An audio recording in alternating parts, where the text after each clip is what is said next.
गणित सोडवताना प्रत्येक वेळेला फॉर्म्युला वापरायलाच पाहिजे असं काही नाहीये. बऱ्याच वेळेला ऑप्शनने पण उत्तरं येतात, ऑप्शनने पण गणितं सुटतात. प्रश्न बघा, एक रेल्वे गाडी आहे, 480 किलोमीटर अंतर एक समान गतीने जात आहे.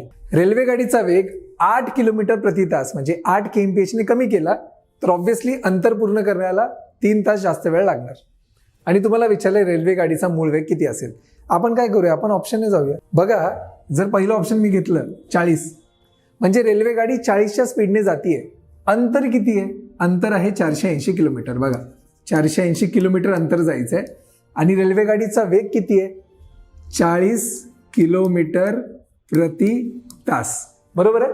आता बघा ना, किलोमीटर किलोमीटर तर कॅन्सल होणार, हा तास वर जाणार, इथे 0 0 कॅन्सल, 4 1 4, 4 2 8 म्हणजे किती तास लागणार? तर 12 तास लागणार. मी ऑप्शन प्रमाणे जातोय, हे परीक्षेमध्ये तुम्हाला खूप फास्ट करायचं आहे. तर 12 तास लागले. आता त्यांनी काय म्हटलंय, जर गाडीचा वेग 8 kmph ने कमी केला. मला सांगा, ऑप्शन आपण 40 घेतलं होतं ना, 40 पेक्षा 8 कमी म्हणजे किती? 32. म्हणजे आता गाडी चालली आहे 32 किलोमीटर पर आवर या वेगाने.